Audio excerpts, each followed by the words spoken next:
Hey everybody, in today's episode, we're going to give a mashup of section 1 of my book. I had the opportunity to do a book review, which was really fun for me because I never have done a book review of my own book. It's kind of a weird thing, but I had the opportunity to sit down with over 40 plus financial professionals. And some of you guys know this, I have the opportunity to train about the and asset and our process to financial professionals that want to become endorsed and go through that training. And pre the beta training that we're going through, we had the opportunity to do a book review. And so this mashup is of some of the highlights from book review section 1. This talks about the importance of a why. E equals MC squared, which the whole and asset book is based around that concept. And then the most efficient way to buy a house, and talking also about a whole chapter of efficiencies. There's a lot of good nuggets in there, and hopefully it makes you smile and it makes you rethink your thinking. And so a couple things: if you want to grab a copy of the book, you can get this on Amazon, or you can go to betterwealth.com/vault. It's betterwealth.com/vault. You can get this for $10, I believe. And the cool thing about the vault is it's like the one-stop shop for everything and asset. We have testimonials. We have over 100 frequently asked questions. We have a masterclass. We have a 20-plus crash course series. We have a calculator. We're continuing to add to this, and I'm really, really excited. And so if you go to betterwealth.com/vault, we want to be the one-stop resource for anyone in the market who's either a financial professional or someone who wants to learn more about the and asset in their own life. We want to be the one-stop shop that people go to learn as much as they need to know to gain clarity to see if the and asset is right for them. So without further ado, here's some of the highlights of section 1 of the and asset.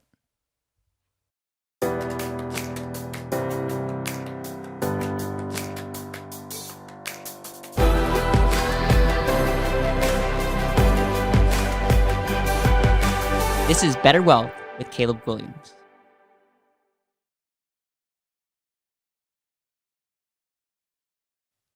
Going through this book, and again, it was one of those things where, if I'm being honest, you guys, sometimes you write a book and you're like, okay, I never want to pick this thing up again.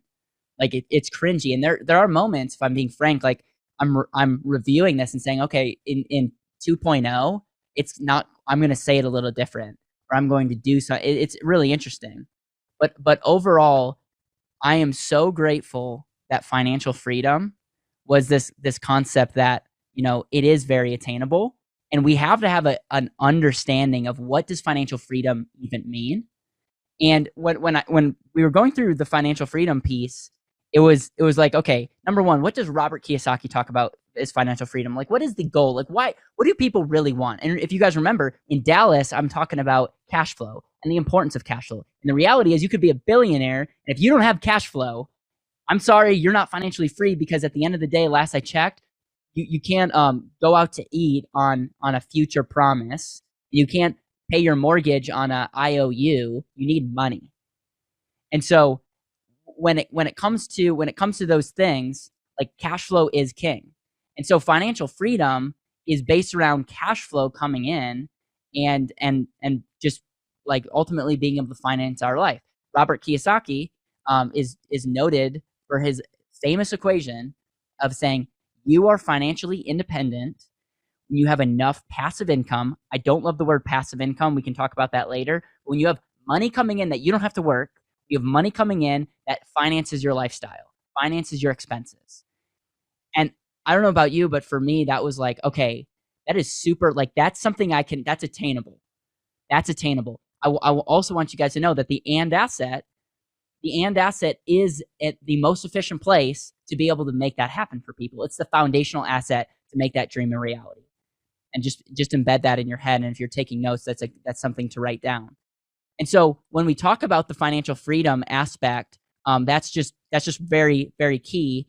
And then it really hit me, because Simon Sinek was played a huge role in my life. And when we're talking about people don't buy what you do, but they buy why you do it.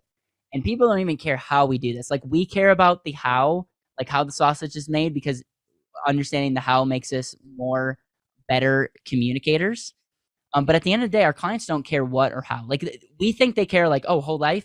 They guys, they do not care. They want the result. They want, as my friend Russ would say, they want the hole in the like wood, or they want the result. What he's saying is, a lot of people sell the drill and they're saying, oh, all these drills are all these great. What they ultimately want is the hole that the drill will provide. And so if we can articulate people's why, if we can help them understand what that is, I would say that financial freedom is having enough passive income, having enough cash flow coming in to live the life and ultimately finance your why, or be able to live that out. And I want that to be like the foundational thing that we talk about, because nothing else matters. Like, what does efficiency even mean if we don't know where we're going? Like, you can be super efficient in something, but at the end of the day, why? Like, what's even the definition of efficiency? And a lot of the examples that we use in the book, there needs to be an outcome in place. And so the first thing is money, which has the ability to finance our why. That's financial freedom. And let's really get that at the core, because our clients and the people that we serve, they're not financially free. Like, there's no freedom there. And by the way, you guys, the and asset is not the free ticket to make all their problems go away. It's not. But it's a foundational asset that, when we understand, when we can give our clients an ability to take $1 and give it more than one job, protect their family, give them the ability to control and grow, and like, it changes the game. And it is the key. You're not going to see this language in the book, but it's the key that unlocks this financial freedom. And again, it's one of the most empowering things. How many of you, and you can share this in the chat, how many of you guys appreciated the wealth equation and Albert Einstein and the work there? I was working with a friend of mine who, I remember when we were working on the project of the and asset, he called me and he's like, Caleb, I am so excited. I am so excited to share this with you, because he's like, Albert Einstein, he was like talking about Albert Einstein and how he really struggled in school and how people thought he was crazy and all these things. And he's like getting all excited. I'm like, great. I'm glad that you're excited, but what's the point? Like, how does this impact the book? Like, I know that Albert Einstein is quoted for saying it's the eighth wonder of the world. And then he told me the story. He's like, Caleb, do you know what MC squared stands for? And by the way, you guys, I had no idea, because I barely passed chemistry in college. And the only reason I passed, and some of you guys are like, chemistry, this is actually physics. See, that's how illiterate I am when it comes to science. And my dad's a PhD molecular biologist. Like, I'm not making my dad proud in this area of life, okay? But I when he was telling me, I was like, okay, I remember learning this in school, and to be honest, I probably memorized some things for the test. But E equals MC squared is some could say it's one of the most powerful, wealth equations out there. And I won't get into the science there, but he broke down. He's like, Caleb, you're all about efficiency. From the moment this guy met me, when we were talking about the and asset project, he kept on going back to like, okay, we're trying to sell life insurance. I'm like, no, we're trying to help people be more efficient. You're going to see a major theme in this today. We're trying to help people be more efficient, ladies and gentlemen. And a lack of efficiency is the problem. Like, a lot of people say you need this thing, you need a better rate of return, people are not being efficient, and as a result, they're not able to have nearly the amount of powerful conversations and wealth and opportunities because of a lack of inefficiency. And so efficiency comes down to where our money is doing two primary things. And when I was in Dallas, I shared this with you guys.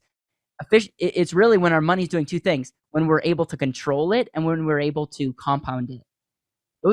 If you take the 16 ideal benefits, which we're going to talk about a little bit later, you can take all the money principles and put them into two categories. What's the value of control in your life? What's the value of your money growing the rest of your life? And the tax benefits and no fees and all those things go into the future value of our money growing. But there's other benefits of control. And when I was thinking like, oh, efficiency, the most efficient way is really to maximize the short term and long term. If you guys remember my dilemma, like the dilemma I had was, in the short term, what am I going to do? In the long term, what am I going to do? And there's like this dilemma of the short term, long term tug of war. And like the epiphany was, I don't need to choose anymore. And again, your guys are getting like the behind the scenes, but at the end of the day, efficiency really is if we can maximize, and M really stands for our money, because if you don't have any money or matter, you could have 3,000% compound growth and all the control you want, and if you have zero money, it's not going to be so pretty. It's like we all can do that math equation. 0 times 1,000 is 0. So the having money is important, and obviously efficiency provides that. But with that, what really takes it to the next level is compounding and control. All right, so the club versus swing, we're showing a picture of Tiger Woods because he's a legend, and just to honor his golf legacy. We'll see if he ever plays again at a competitive level. But the club versus swing is just a classic example. I got this from a guy named Don Blanton, and I remember for the first time when I was in Orlando learning from this guy, and he just brought this example of club versus swing and what's more important, the club or swing. And I just, I played golf lessons, and I'm an okay golfer. Now I'm pretty not an okay golfer. And I was just like, golf is super hard. And yes, I don't have the best clubs, but at the end of the day, anyone that has played golf knows that has nothing to do with the club. Clubs, you want to have some decent. And at Tiger Woods' level or Phil Mickelson's level, the club is important. But at the end of the day, the swing is what separates you. And you realize that Wall Street and the banks and most marketing organizations and any other agency that tries to recruit you to sell their products are literally, their whole pitch is the product. And Mike, I can't see your face, but you lived in a world where it's like, sell our product because we do X, Y, Z, or do this because and you know what? We fall into that trap, guys. Buy the end asset because it grows the rest of your life. We're literally in the business of saying, if you buy this golf club, you will, your life will be changed and you'll be the best golfer in the world. And we all know that that's crazy. I share another story, which is when I redo the book, I'm going to include this story in, and probably instead of club versus swing. But I played ping pong competitively for about 2 years. Okay. Not super, I was 12 years old. I played and I loved it. But at the end of the day, wasn't that great, but I played competitively. And I remember going to a tournament in Indiana. Okay. And I'm playing, and I'm getting sweaty just thinking about this because it's such a sad story. And I'm playing this kid who's 8 years old. 8 years old. I said I was 12. I was probably 13. Okay. And this kid is short. Okay. He's a short little kid, and I'm pretty small, and I'm like a giant compared to this guy. And he's really good. He trains in China and all this stuff. And so we're duking it back and forth, and I had the upper hand. And I remember he calling a timeout, and his mom actually came in and tied his shoes. Now, that totally messed with my head because I'm like, okay, I'm competing with this kid who's 5 years younger than me. He can't even tie his own shoes, and we're competitive. It was not an ego booster at the moment. And I ended up losing that match. And I just remember thinking never did I say that it was the paddle's fault. Yeah, he had a different paddle. I had a paddle. We trained. It's I missed shots, and I lost that game because of how I thought. And I want that to sink in, because when we talk about the and asset, we will lose all credibility when we talk about the product solving all your problems. It's kind of like saying, if I had a different paddle, I would win. Or if I had the best golf club, I would be a better golfer. It's just not true. And the reason I'm spending so much time on this is majority of people, now that you're aware, you're going to notice that everybody's talking about a product. And everyone's product is the solution to all your problems and your sins. It's crazy. It's all in one. And it just is not true. And yet, if we can focus on the swing and the process, that's where we're going to help people. And my version of the swing is efficiency. Because if we can talk as it relates to efficiency, it's going to be a game changer. All right, so I don't drive a gas car. I drive a Tesla. So I promise you, this still is a very good story to tell. Is one time I was back in Wisconsin. My first car was a Ford Fusion. My first car was a Geo Prism that barely worked, and I drove it into the ground. And then I got a car, and I noticed while car shopping, when you go on the lot, there's two types of stickers. There's the sticker of highway gas mileage, and then there's city gas mileage. And I'm embedding this in your brain because when I got it, I was like, oh, this is fascinating. What gets better gas mileage? Do you get better gas mileage on the highway, or do you get better gas mileage in the city? Now, if you think about it, it's like you would think that you get better gas mileage in the city because you're not going as fast, and it's like you would think you would be more efficient. But most cars are way more efficient on the highway, going 60, 70 miles an hour versus stopping and starting in the city.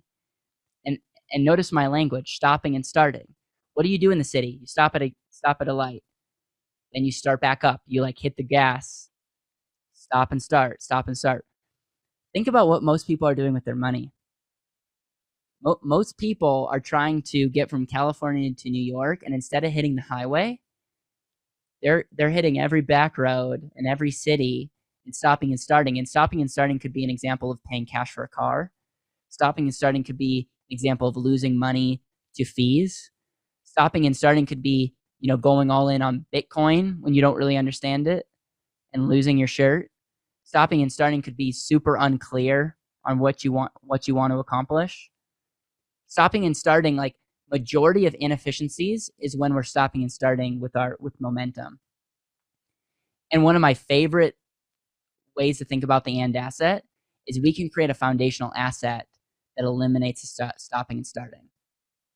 Think about that. Like we can create a foundational asset that creates emotion from day one. It's, again, not this thing that will solve all your problems, but over your lifetime, there's a lot of inefficiencies. I'll just take a person who's very entrepreneurial. Some of the people that we will struggle working with the most are very entrepreneurial people that want access to all their money. They're a pain in the butt, right? But it's really fun to work with them because they look at opportunities and they're saying, okay, why would I use the and asset when I could put my money in just a savings account and I have access to more of their money? And they're right to a point, but the thought is over the next 30, 40, 50 years, what is the opportunity cost of their money sitting still throughout deals in a savings account versus their money always in motion in their policy? And it really depends on what, like in the short term, what they can do. But over time, life insurance really shines. Long term, especially if we factor in other things like taxes and other things, it's like long term, it like crushes a savings account. And so if you get that, are we willing to take a little bit of a haircut early on to build up? Like a lot of times when we see both of those things, like internal and external, it's like that's a no-brainer. And it's because of the efficiency of like now you're getting on the highway and you're going full speed. But early on, when you're going from 0 to 60, you're burning a lot of gas. Nelson Nash in his book Becoming Your Own Banker, he talks about taking off in an airplane. And for those of you that know the example, it's like you burn a lot of fuel getting up to flying altitude. And when you're flying altitude, it's efficient. Same thing goes with when we think of the and asset. If we commit to a strategy like this, it is going to take a commitment, but we have to think long term. And the gas mileage example is another example. If we think about it, majority of people are stopping and starting, and as a result, have a ton of inefficiencies in their life. Warren Buffett. I actually did a podcast on Warren Buffett on Monday and how he's actually sitting on $145 billion worth of cash. It's very interesting because it's like Warren knows a lot about money, but the fact that he's sitting on so much money tells you that there might be something that happens in the next year or two where liquidity is going to be important. And I open up chapter 2, obviously with the importance of efficiency and giving an example of club versus swing and the gas mileage, but I also talk about Warren Buffett's 2 rules to investing. And this is something that does get overused in our industry. But I think it's interesting. It's like Warren Buffett's 2 rules to investing is number 1, never lose money. And number 2, listen to rule number 1. And guys, again, is life insurance the solution? Is it Is it the thing that's going to be like solve all your problems? No, it's a foundation that you can back this up. Like anyone that does the and asset properly at the foundation, your foundation is not going to go backwards. And that may be valuable to some people, that may be less valuable to others, but we'll never have to apologize for the foundation of where our wealth is at. And yeah, I could talk about this a lot, but it's true. So when we talk about a wealth transfer, and I was asked the other day about, okay, Caleb, if you could teach someone anything about money and how you think, what would it be? And it would be simply, I want people to understand the power of opportunity cost.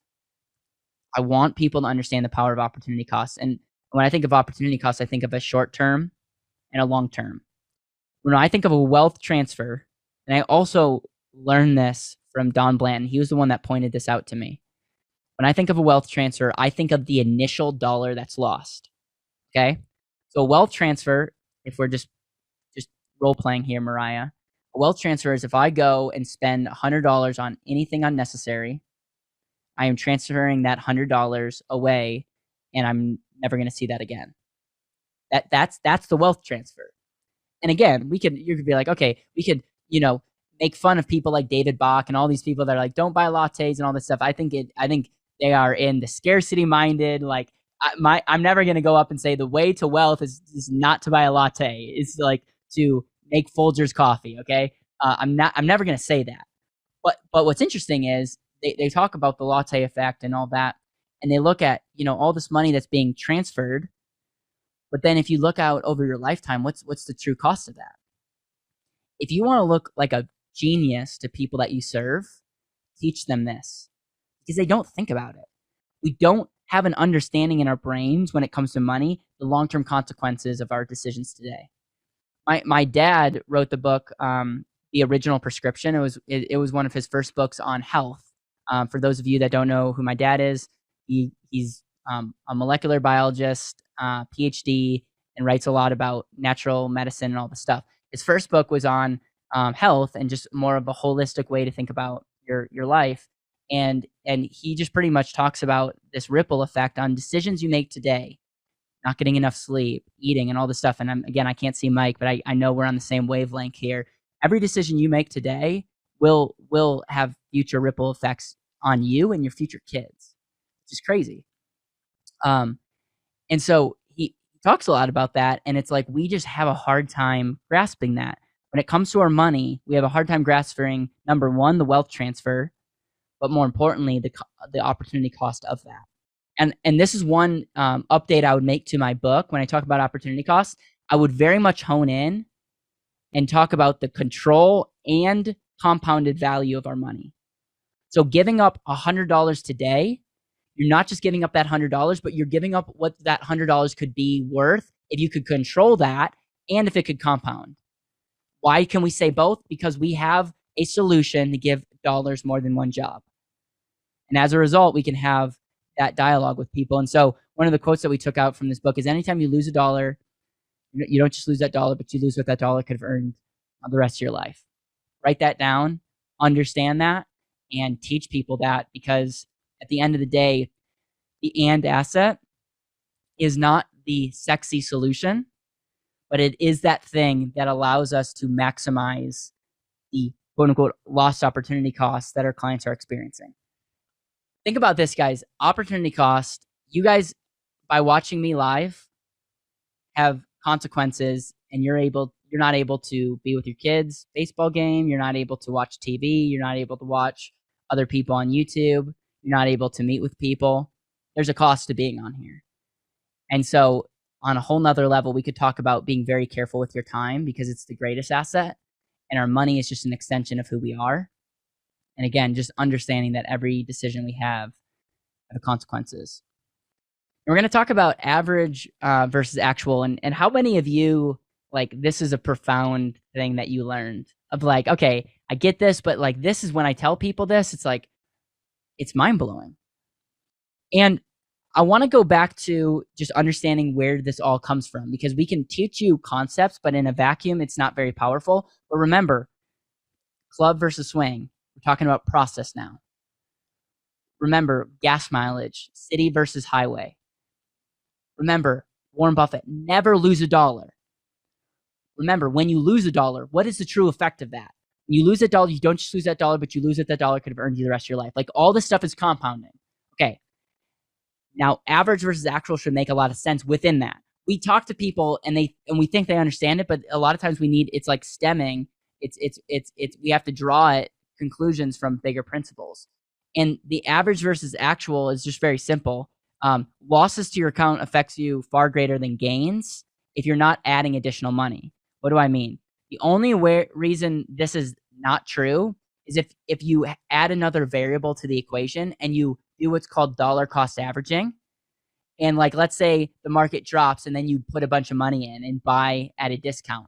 Obviously, the average versus actual can then get thrown off. But that's not really a fair equation, because you can do that to any equation. Like, you could double down money on any strategy and it would be good at certain times. But if you just have a stagnant piece of money and if you lose money, you need to earn more just to get back to where you were. And I would write that down. In most cases, again, if you're not adding money to this is 100% true. Anytime you lose money, you need to have a better year or earn more just to get back to where you are. Another extreme example of this is, and I did this in Dallas.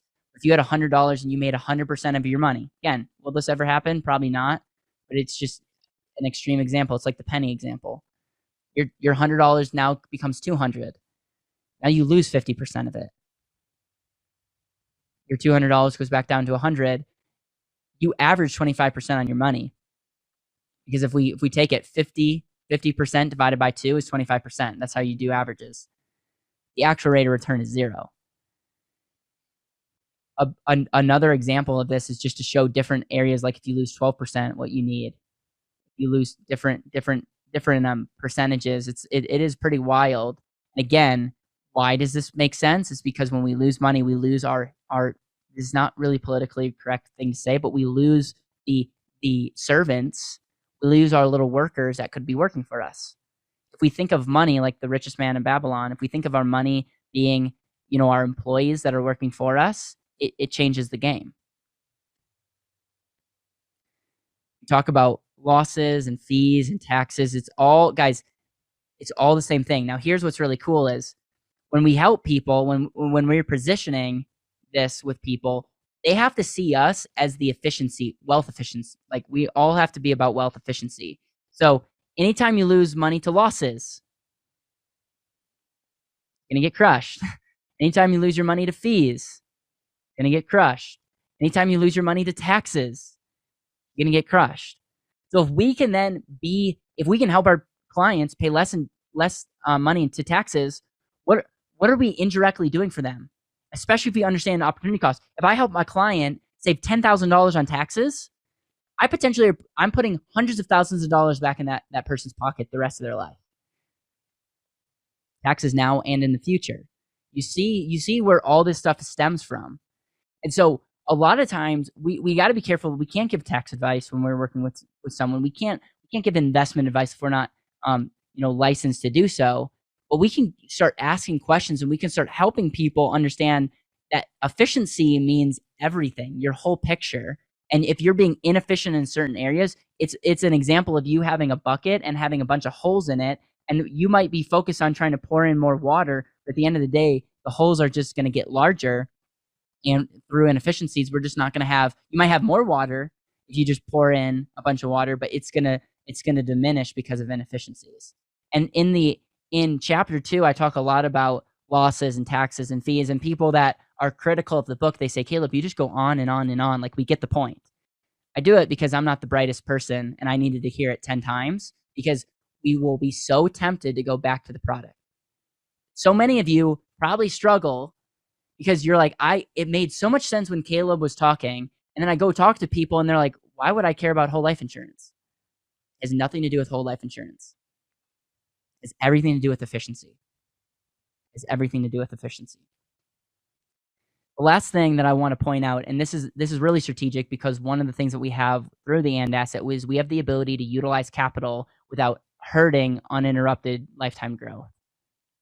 We have the ability to use capital without hurting lifetime uninterrupted growth. And this is something I can't take credit for, but this concept of we finance everything that we purchase. In a later section, we're going to talk about a debtor. We're going to talk about maximizer. We're going to talk about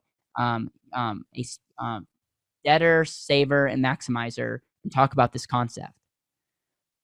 Every time you lose a dollar, you don't just lose that dollar, but you lose what that dollar could have earned you the rest of your life. Notice, it doesn't matter if I lose that money being super generous and paying for Mariah's lunch, or if I lose it to taxes, if I lose it to fees, or if I lose it because I overspend on things. It's a principle. It does not, like, lost opportunity cost does not care about what we spend our money on. An example that I give in the book is this car. This is not the car I bought, but it's the exact color and exact year. So 2011 Ford Fusion, got it for about $10,000. And I was all about Dave Ramsey. And of course I didn't want to pay interest, because why would I pay interest for my own money? I had the cash, so why wouldn't I pay cash for it? So I paid cash for it. It was all great.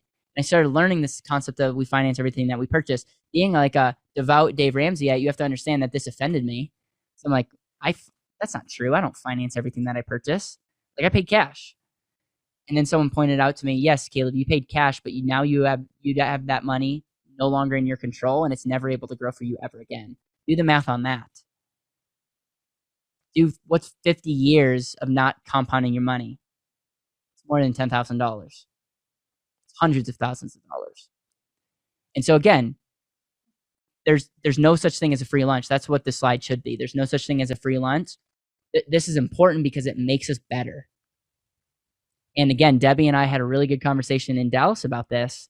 We can focus on saving interest, and that's not bad. Like, we have to understand efficiency. We have to take a step back and say, there's a cost to everything that we do.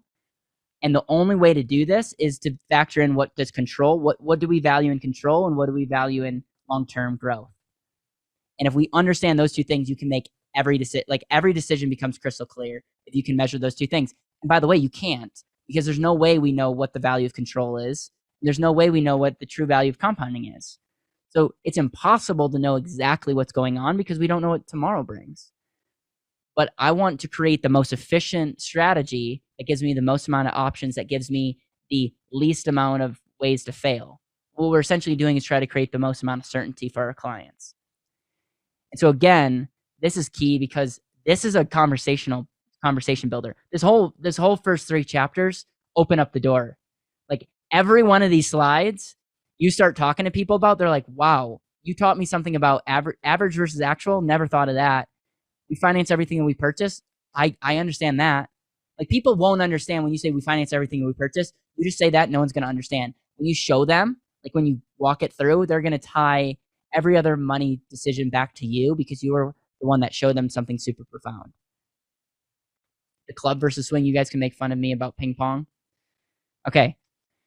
Now we're going to talk about, when we talk about efficiency, like, we got the principles in place. And what I tried to do in this book is I tried to give the principles, but then I also tried to give you be really practical. And I hope you guys appreciated this. Just so you know, when I work with people with money, and when we start talking about where they should put their money, I want them to start analyzing what certain benefits, not everyone benefits safety the same way. You meet with someone who's 70 years old and they've worked so hard for their money, they may value safety of their money a little bit more than I do. They might. Some people value liquidity. Like, I value liquidity a ton. I was just having a conversation at coffee this afternoon. I put a value on liquidity greater than I think most people. For instance, I feel like I can make way greater rates of return in my business and take other risk if I have money liquid just sitting at 1 to 2%, because I know that that's like my emergency fund if something hits the fan. But because I have that, I'm able to show up powerfully and say yes to things. Liquidity is really important to me. You're gonna meet people that it's not. Growth. What does growth mean? Like our money multiplies. The importance of leverage. How important is leverage to you? Like being able to use leverage as it relates to your money. The point is, when we're sitting across the table or virtually with somebody, and this is not a meeting number one, but when we're talking about where they put their money, at the end of the day, we want to be efficient in all these things, but we want them to start highlighting the areas that they appreciate, like that they most admire. So one of the ways that you could do in a meeting is you could give someone a list of this and say, what are your top three benefits that you want and why? You'll get to know a ton about their value system. Or if you had to number this 1 to 16, that might be intimidating for people. But like, tell me what's the most important thing, what's the least important thing, and just start getting people to think about this. The reason I put this list, you guys, is I got so frustrated that the world of money was all about rate of return. Everyone just had one metric. It was like, if your 8% is better than my 7, you're good, and that person's not good. It's like, is that a 7% tax-free, or is that 8% Biden tax rate? I would take the 7% tax-free all day long. Do you understand that one question changed the game? Or is that 7% protected by creditors, or is it not? You guys might not care about creditor protection, but I just talked to a person who's very wealthy. Number one thing on their list is, if I get sued, can people come after my money? So let's stop assuming what people want, and let's start understanding like why they want these things, because people don't know about, like, they're not going to come to us and say, I want an overfunded life insurance. I want you to do the PUA this way and do a term rider and yet they don't know how to ask for that. They might be able to tell you what they want. And as a result, it becomes super crystal clear, like, oh, this is the best place to put your money. And I want to be very frank. One of the reasons we do this is to condition people, is to set up where life insurance is powerful long term. Because at the end of the day, when life insurance is set up and used properly, it checks majority of these boxes, and it checks them powerfully. And you guys saw when I was in Dallas, walking you through when we start comparing the and asset to other things, like, it's hard to compete. We only appreciate it if we go through these ahead of time. So in the book, I don't know if I rewrote the book, if I would include this list again. I might shorten it. But at the end of the day, I did so because I wanted people to understand that growth is important, but it's not the only thing. Okay. One of the things that you guys know my obsession about value leveraging. I love it. I think it's like the 1-2 punch to create wealth, create value in the world, and then maximize that. What I loved is when I was going through this, I was like, man, I was obsessed about the word maximize, way before it registered. Like, this is a while ago. And I remember when I would talk to clients, I kept on talking about the word maximize because I am very passionate about helping you maximize the efficiency of your wealth. Now, if I had to reword this, I would use the word optimize instead of maximize, because the definition of optimization is taking what you're currently doing and making it better, and it's having the end in mind. Maximize, you could like maximize something, and by maximizing it, it could be the wrong thing. Like, it's hard when you optimize something. The assumption made in optimization is that the output is being improved at a quicker time. Like, one of the definitions of efficiency, because efficiency and optimization are very similar, one of the definitions of efficiency is cutting out waste and getting to the same output.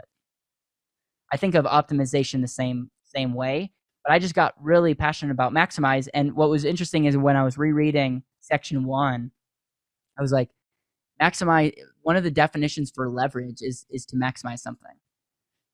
And it's like, man, like, what we are essentially trying to do is we're trying to optimize efficiency, we're trying to leverage efficiency, we're trying to maximize efficiency. When people come work with you, what is the result they're getting? When people come and work with you, what is the result they're getting?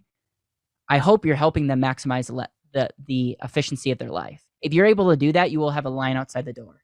You're able to communicate to the people that you serve that we are in the business of helping you be more efficient, i.e., you're telling me you want X, Y, and Z, and I'm helping you get there better. It becomes really fun really quick.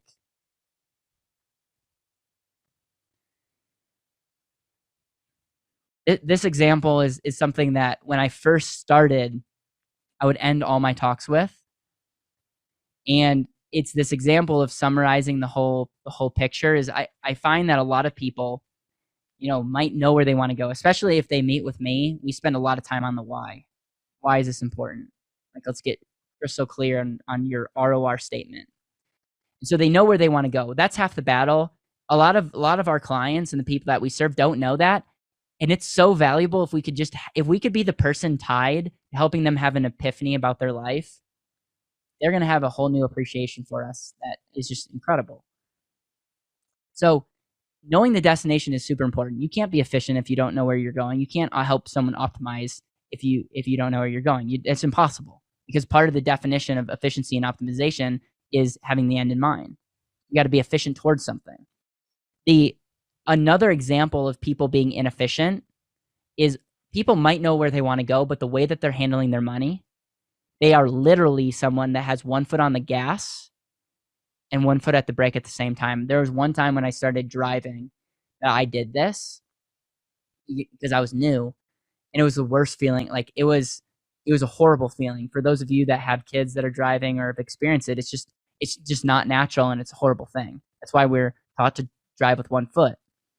And there's always that one person that drives with 2 feet. I actually know somebody that drives with 2 feet, and it's just crazy. And it's like, okay, obviously that's not a good way to get place quickly. It's like you're going all in on the gas, and you're also burning out your brakes. But you realize, guys, majority of people, as it relates to their money, have their foot on the brake. And what does Wall Street tell them to do? Oh, take a higher rate of return, take more risk, focus on this shiny object, focus on this shiny object. Because guess what? The only way I get paid is if you invest your money in X, Y, and Z product, or if you buy life insurance from me, or if you buy an annuity from me, you buy this product from me. The last I checked, we're not really incentivized to help people be more efficient with their money. So if you want to play long term and make more money than you've ever made, don't focus on the thing that makes you money. Focus on helping people take their foot off the brake. And as a result, it's going to help them be more efficient, which, oh, by the way, they'll have more money to do more things, and you'll make more money in the long term. Another example that people say, like, when people realize how we structure life insurance, like, man, you don't make a ton of money when you structure this stuff. And my answer is always the same, like, yes, and it's the most selfish thing that we can do, because by being one of the only people that does this thing right, everybody wants to work with us. They put more money in it than they're putting in with you, and they're referring all their friends. Why? Because we're the only person that is showing them how to be more efficient. And as it relates to the and asset, and this is going to be in the next section, we're the only people that are showing them how to do this right. And I'm telling you, like, it's an unfair advantage. But here's the epiphany, and I want you guys all to write this down. Let's not focus on the and asset on meeting one. Let's help people get their foot off the brake. And as a result, it's going to open up so many doors, because you got to put your money somewhere. Your money's got to reside somewhere. And we may know some places for them to have efficiencies as it relates to where their money resides. 3 things to consider as it relates to your home. Number 1, how to minimize losses. This is the wealth transfer. Number 1, obviously, if I can show you how to save money immediately, that's interesting, because we know what that's going to be. How to maximize future, the opportunity costs, and how to have more security. I.e., when I was writing this chapter, I was thinking, what are the 3 things that people care about when it comes to their mortgage? Like, these are the 3 things that are, like, if you guys are familiar with Russell Brunson, he talks about, if you could have a domino knock over, what would that one domino be that everything else will be great, right? I'm like, okay, these are the 3 dominoes that if I could knock these 3 things over, it would be like, you'll go anywhere with me. And it really comes down to at its most extreme, and I want this to make sense. At its most extreme, if you pay cash for something or finance it at 30-year, I go to most extreme, because at the end of the day, if you're at a 30-year and you go to a 15, what you're essentially saying is, I'm going to pay off my house quicker, which you're saying, if I had the cash, I would pay cash off. So anyone that's making extra payments to their mortgage, what they're saying is, if they had the cash, they would pay off their mortgage all in one swoop. If they're not really being intentional, because if they're like, no, I'm not going to do that, but I'm just going to throw a little bit of extra money, they're just not being intentional. But the people that are teaching you like pay off your mortgage in 7 years or whatever, what they're saying is if you had the money, you'd pay it all off at once, because why pay any interest? Okay? And so the example that I have in the book is I'm using 30-year versus pay cash, but this is the same idea as if you're trying to pay off your house in 10 years or 15 years or whatever. It's the principles. I also want to say this, and I say this on page 22, where if the scenarios, I take a $250,000 house. I wrote this in Wisconsin, by the way. I'm like, you can't buy a dump for $250 out in Denver. But if a $250,000 house, if you can pay it with cash, you have it. So you have that in cash. Again, people don't have that. I understand. I'm just giving you the scenario. And you can earn over 30 years 4%. And you can also access so the loan is 4%, and you can invest at 4% over 30 years. Again, this is in a bubble. It's never going to happen. Never going to happen. Rates right now are less than 4% for a lot of people, and majority of people over 30 years can probably earn more than 4%. If all four of these scenarios are the same, meaning you have $250,000 in cash that's earning 4%, if the price of the house is $250,000, and we're not talking anything about external rate of return, nothing, just these are the four scenarios, it does not matter how you pay for it. When it comes to math, they're both the same. The person that does a 30-year mortgage and the person that pays cash and invests the difference is exactly the same over 30 years. Again, I'm like tempted to say, well, but person A who pays cash and then gets disabled, but we're not going to assume that, because this is a perfect scenario. The reason I'm putting that is math, and at the end of the day, if you can earn for and you're paying for, the same scenarios are the same over 30 years. Again, no one ever does this, but I want to point that out because we can get criticized for saying, yeah, you're making examples that highlight why you should do this stuff. And I want to open this up by saying it really doesn't matter. But when we talk about efficiency, when we talk about optimization, it 100% matters. Okay. So here are the factors: the payments, the tax benefits, the house value, inflation, the earning versus paying interest, the opportunity costs, and security. Those are like all the element. Yeah, you want to hit the next slide. These are all the areas that when we're talking about the house, we can have a conversation about. And at the end of the day, the payment is something that we could talk about. And it is what it is. It's like you're looking at the payment. The idea behind this is like you're either paying it to the bank or you're paid cash, and this money is transferred into an investment. We talk about tax benefits. Again, this is more universal.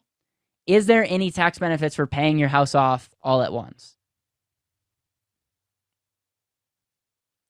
Could there be some tax benefits in using a mortgage? I know some people have certain, depending on what state, how expensive their house is. In most cases, there could be, if there's any tax benefits, it favors the person that has the mortgage versus non. Okay? That's just one example. So if I had to say the tax benefits go to one side, I would say that the tax benefits, I wouldn't make a decision off of tax benefits. That's one thing I agree with Robert Kiyosaki. Like, never make a decision based on a tax benefit. Don't let the tax tail wag the dog kind of deal. But the tax benefits lean in favor of financing if it was an advantage. Your house value. A lot of people get it's crazy to me. It's like, okay, they're like, yeah, I want to pay for my house in cash because the house is my greatest asset and it goes up. Your house value will go up or go down. It does not matter how you pay for it. Like, the way that you pay for your house is not correlated at all, because the house value is what the market says your house is worth. It doesn't matter if you're paying interest only. It doesn't matter if you paid for it in cash. The house value goes up and down. So if we think about this, would you rather have all your money in an asset that goes up or down? Or if that asset could go up or down and that money could do something else, would that be beneficial? It depends on how valuable you can do over the next 30 years with this money. Inflation. How many of you guys enjoyed the inflation section of this? It's like crazy. I look at a payment of $1,189 at a 2% inflation rate. 15 years from now, you're paying that, but it only feels like $883. Over 30 years, the last payment that you make, you're making $1,189 payment, but it feels like $656. A mortgage, what we're allowing you to do is we're allowing you to have inflation work for you. Inflation works against you if all your money's in your house, because at the end of the day, you don't get that. Like, you paid all that money when your dollars are the most valuable. So I think the epiphany that I had is like, oh, a mortgage is a tool that allows you to pay the same payment with deflated dollars. Just some perspective, JG, who I dedicated this book to, I acknowledge him. He was the CEO of Community First Bank and like a second father to me. He said most banks sell off their 30-year mortgages to like Freddie Mae or like they transfer that risk, because no bank in their right mind would hold on to a 30-year note. This guy, JG, says a 30-year mortgage is bad for banks. The only reason it happens is because of government regulation. Nobody in their right mind would take a 30-year note at 2%, no upside, or 3%. That's why banks don't hold on to that money. Like, they sell it. Like, banks sell those notes because they don't want that risk. If we think about that, it's like, think about, like, if banks can't hold that risk, that might be good for a consumer. Again, I have way too much fun with this. So earning interest versus paying interest. This one is by far the most controversial because I'm giving you a half truth. But I'm pretty much saying, okay, if you had $250,000 amortized over 30 years, the interest that you're transferring to the bank is $178,040. Meaning, yes, a lot of that interest goes up front, but over time, that 4% it's decreasing on the principal. So the 30th year, your 4% is on a very small amount. Versus that $250,000 is compounding every year. That 4% is greater. And I give an example of this on page 25. Again, not apples to apples, because I'm not comparing an opportunity cost. But I want people to start thinking, yes, 4%. We say 4%. Oh, you hate to pay 4% to the bank. Yes, you're taking a $240,000 home and you're almost paying for it twice. But yeah, but if you put $250,000 just in an account earning 4%, you would earn $578,000 worth of interest. So again, this is a half truth, but would you guys pay $178,000 to earn $578? It's, again, what the point that I'm trying to do is, like, yes, paying interest is not ideal. It depends on what we're comparing it to. Opportunity costs. Ever heard of opportunity cost? Opportunity cost is an amazing thing, and it's essentially saying every decision we have has consequences. And my point is, I'm using the 4% as a baseline. I'm saying over the next 30 years, you're only going to earn 4%. And my question to the clients are, is it possible that you could earn more than 4%? Because if it is possible that you can earn more than 4%, then you'd be better off putting your money into that thing than paying off debt. And I'll reverse that. If you only can earn 3%, pay off your mortgage, because why would you take money when you could be paying off at 4 and put it into a 3% opportunity? But we have to remember it's over 30 years. And so again, I just something to think about. And then security, and this is where I hone in. I just really encourage you guys to understand this chapter, because I just walked through, why you're more secure and have more control when you're doing a 30-year mortgage. In my humble opinion, I don't think there's any scenario where having a paid off house versus having the cash, you're better off. Even if you have a paid off house and something happens to you, what's more valuable, not having a house payment or having money? Because if you have money and something happens to you, you could pay that house for the next 20, 30 years. And you might also be able to have money to do other things. So it's just what we value. So again, I'm weird, but when it comes to just deciding on a mortgage, a lot of people just look at interest, which is fine. But you understand, you guys, that that's not the right way to make the decision. We have to look at everything. And at the end of the day, here's the trump card. What's the value of someone's health? If someone comes to me and says, Caleb, and we have clients like this, Caleb, I understand chapter 3. I understand it. And I sleep better at night paying off my mortgage. I don't think they're dumb. As long as they understand, it's like, okay, let's pay off your mortgage. Because sleep is far more important. Like, sleeping well is a really good thing. So again, there's no trump card that we hold, but I want us to understand this stuff, because a lot of people sleep well because they actually think what they're doing is more responsible. And it's not. So how's that for training number 1, you guys?